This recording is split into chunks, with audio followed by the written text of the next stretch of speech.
Boa noite, meus amados irmãos. Vamos às nossas meditações no Catecismo Maior de Westminster. Nós já estamos na pergunta 110. A pergunta é a seguinte: quais são as razões anexas ao segundo mandamento para lhe dar maior força? Lembrando que nós estamos no momento do catecismo em que está se tratando as 10 mandamentos. Nós já vimos o primeiro completo, também já vimos parte do que ele trata sobre o segundo, e essa pergunta trata sobre o segundo mandamento. Claro que nós precisamos relembrar o segundo mandamento. O segundo mandamento é: não farás para ti imagem de escultura, nem semelhança alguma do que há em cima nos céus, nem embaixo na terra, nem nas águas debaixo da terra. Não as adorarás, nem lhes darás culto, porque eu sou o Senhor teu Deus, Deus zeloso, que visita a iniquidade dos pais nos filhos até a terceira e quarta geração daqueles que me aborrecem, e faço misericórdia até 1000 gerações daqueles que me amam e guardam os meus mandamentos. Tendo em vista que este é o mandamento, então há uma parte dele que se encontra no versículo 5 e 6, que é chamada aqui de anexo, ou seja, tem um mandamento. O mandamento é: não farás para ti imagem de escultura, não as adorarás. Então este é o mandamento. E ele traz um anexo, como assim é chamado, para reforçar a seriedade daquilo que Deus está dizendo.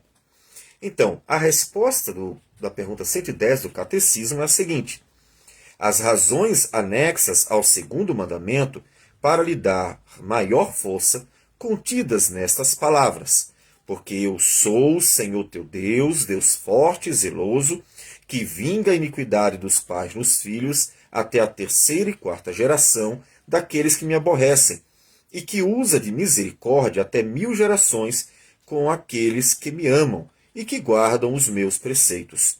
São, além da soberania de Deus, então ele está interpretando aqui esse trecho do segundo mandamento: a soberania de Deus, o seu direito de propriedade sobre nós, sua indignação vingadora contra todo culto falso, considerando uma prostituição espiritual, tendo por inimigos os violadores desse mandamento e ameaçando puni-los por diversas gerações, e tendo prazer naqueles que o amam e guardam os seus mandamentos, prometendo-lhes misericórdia ao longo de muitas gerações. Pois bem, então, vamos meditar naquilo que ele está tratando. Os 10 mandamentos, eles ainda são válidos para nós. Devemos lembrar isso, porque inclusive no Novo Testamento, eles são citados. Como nós sabemos que a lei moral permaneceu? Basta nós irmos ao Novo Testamento e vermos quanto eles são citados. Os mandamentos, os 10, também, inclusive, outros mandamentos. Então, essa repetição, ela reforça o fato de que Deus não anulou os mandamentos morais. O que aconteceu, e que no Novo Testamento, portanto, encerrou-se completamente, foram os mandamentos cerimoniais. Por quê? Porque eles visavam apontar Cristo, o Cordeiro de Deus que tira o pecado do mundo. Então, esses mandamentos foram cumpridos, cumpriram o seu propósito. Cristo, ele cumpriu cabalmente tudo. Então, por isso, inclusive, nós, dominicalmente, celebramos a Páscoa, que é a ceia do Senhor. Observe a substituição. Mas os mandamentos morais permanecem. Então, este é um dos mandamentos. E, nesse mandamento, observe que Deus deixa claro que ele não gosta, não se agrada, ele detesta, na verdade, que façam uma falsa imagem sua. Eu poderia até perguntar para você: você gosta quando alguém faz uma falsa imagem sua? Claro que eu não estou me referindo a uma pintura, porque nem mesmo é comum pessoas estarem pintando outras. Mas eu me refiro a uma ideia. Quando alguém, por exemplo, fala de você e traz uma imagem falsa sobre quem você é, sobre como você age, assim por diante, você fica aborrecido. Por quê? Porque é uma mentira. Inclusive isso vai ser tratado nos mandamentos, Porque no finalzinho dos 10 mandamentos, nós temos exatamente sobre a questão do falso testemunho. Então, Deus também não se agrada de uma falsa imagem dele. Deus quer que nós pensemos sobre ele, que nós criamos, ensinemos exatamente quem ele é. Essa é uma questão fundamental. E uma das questões relacionadas a isso é tratada por Deus mesmo em Deuteronômio. Quando em Deuteronômio, Deus relembra ao povo que nesse momento em que ele esteve dando os mandamentos, lá no Sinai, quando ele apareceu por meio do fogo, por meio do zunido, todo aquele momento que foi propositadamente criado para fazer o povo temer, realmente temer ao Senhor. Então Deus dá os mandamentos e, posteriormente, em Deuteronômio, ele lembra a Israel, em capítulo 4, versículo 15, dizendo: guardai, pois, cuidadosamente a vossa alma, pois aparência nenhuma vistes no dia em que o Senhor vosso Deus vos falou em Horebe, no meio do fogo. Ou seja, vocês ouviram a voz do Senhor, vocês ouviram Deus falando, mas vocês não viram nada. Então, isso reforça exatamente a ideia de que não devemos criar imagens. E aí, claro, me referindo também especificamente a imagens visíveis. Então, qualquer tentativa de fazer um senhor, um idoso, um velhinho, alguém que esteja mesmo sentado no trono, para representar Deus, são imagens pecaminosas. Elas afrontam a santidade de Deus. E você pode perguntar assim, mas por que afronta tanto a santidade de Deus dar uma imagem visível a Deus? Bem, e aí o próprio Moisés, o Senhor Jesus, eles nos explicam, porque Deus é espírito e importa que os seus adoradores adorem em espírito e em verdade. Deus não tem imagem. Então, quando você tenta desenhar Deus, não tendo Deus nenhuma imagem, você está ofendendo a Deus. Seria como eu dizer que você é algo que você não é e começar a falar coisas de você que não dizem respeito de forma alguma a quem você é. Da mesma forma, quando você dá uma imagem àquele que é invisível, àquele que é espírito, você está rebaixando ele, você está ofendendo ele. Então lembre-se que Deus não tem forma e Deus não tem matéria. Então não podemos desenhá-lo de forma alguma. Mas não é só uma questão de ter imagem, um desenho, uma escultura. Ter ideias erradas, né? Assim como eu não posso ter ideias erradas sobre você, e por isso eu não posso falar de você sem que realmente haja verdade nisso, ou seja, qualquer palavra falsa sobre você é uma falsa imagem sobre você. E Deus também não gosta que tenhamos ideias erradas sobre ele.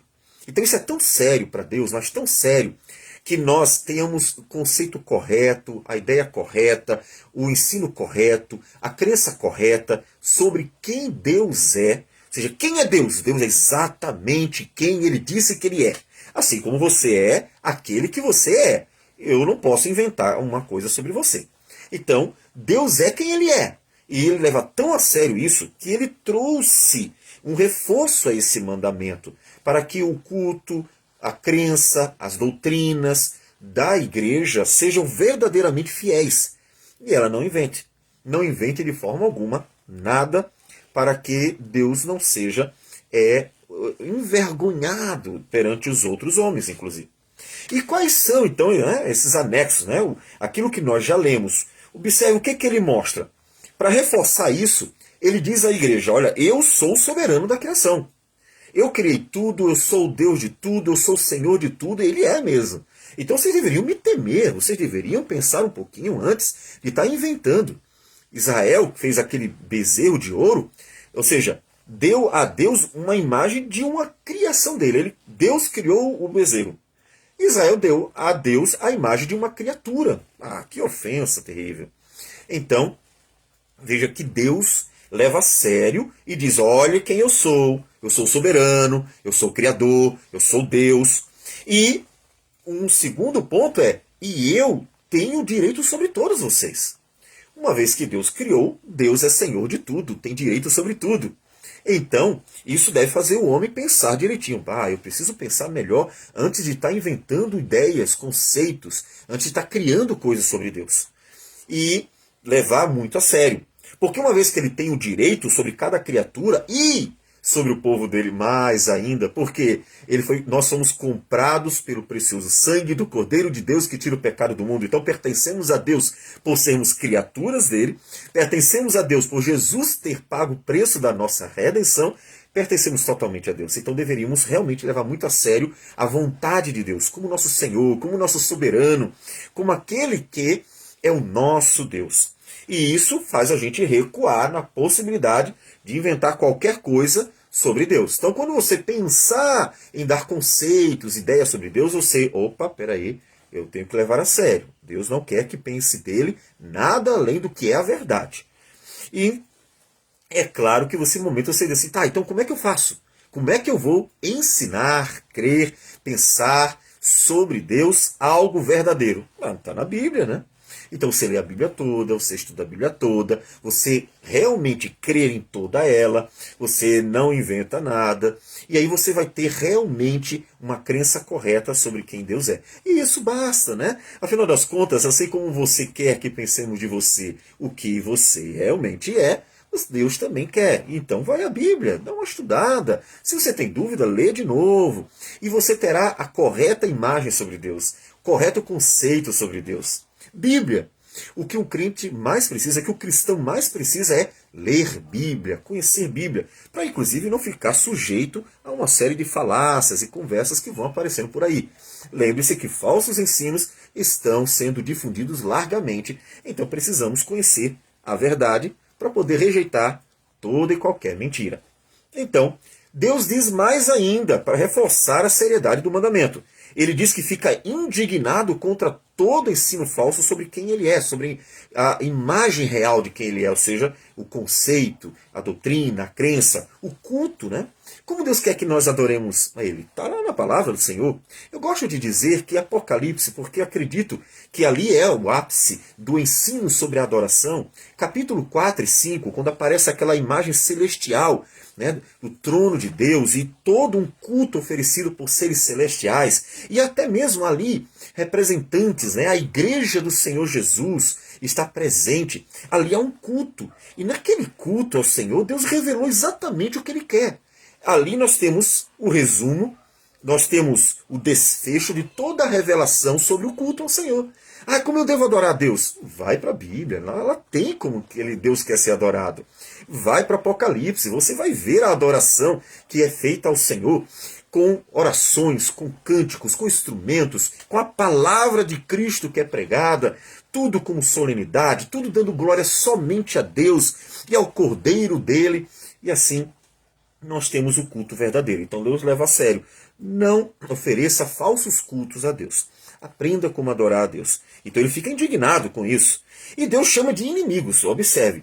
É tão sério tratar a questão do culto e da doutrina sobre Deus, que Deus diz assim, quem pensa algo errado sobre mim, quem traz cultos falsos a meu respeito, são meus inimigos. Então Deus o leva a sério. A gente às vezes é mais maleável, mas a gente precisa tratar com seriedade para que, de repente, não se vulgarize.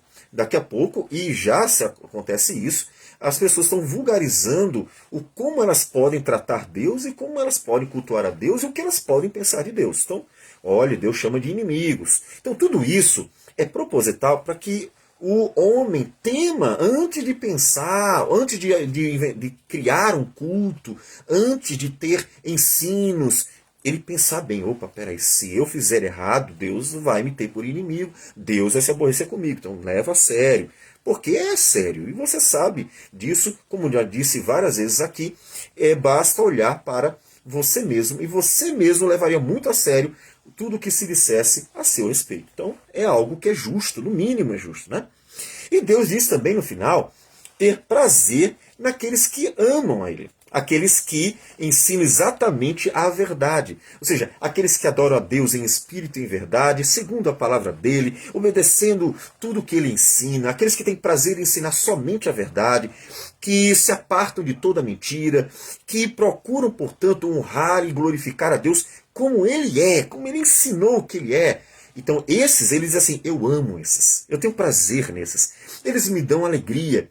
E observe que o Senhor Jesus, que é exatamente a figura máxima daquele a quem Deus ama, Ele disse, eu vim para cumprir a lei, eu não vim para acabar com a lei, eu não vim quebrar a lei também não, eu vim cumprir. Então observe que Jesus era sempre submisso, sempre fazendo a vontade do Pai, e tão submisso que aceitou voluntariamente a vontade do Pai de ir à cruz para morrer pelos pecadores. Então, leve a sério, para que você realmente possa crer, pensar, ensinar e adorar a Deus do jeitinho que Ele quer. Vamos orar ao Senhor. Senhor Deus amado, bendito o teu nome. Damos graças ao Senhor por tudo e pedimos que nos ajude sempre a ter entendimento correto sobre quem o Senhor é, a partir da tua palavra, que é a revelação sobre o Senhor.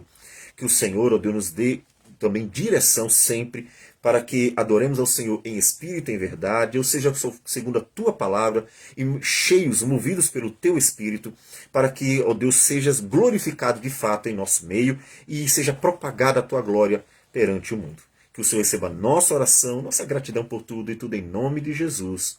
Amém, Senhor. Que Deus abençoe a todos e tenha um bom restante de dia.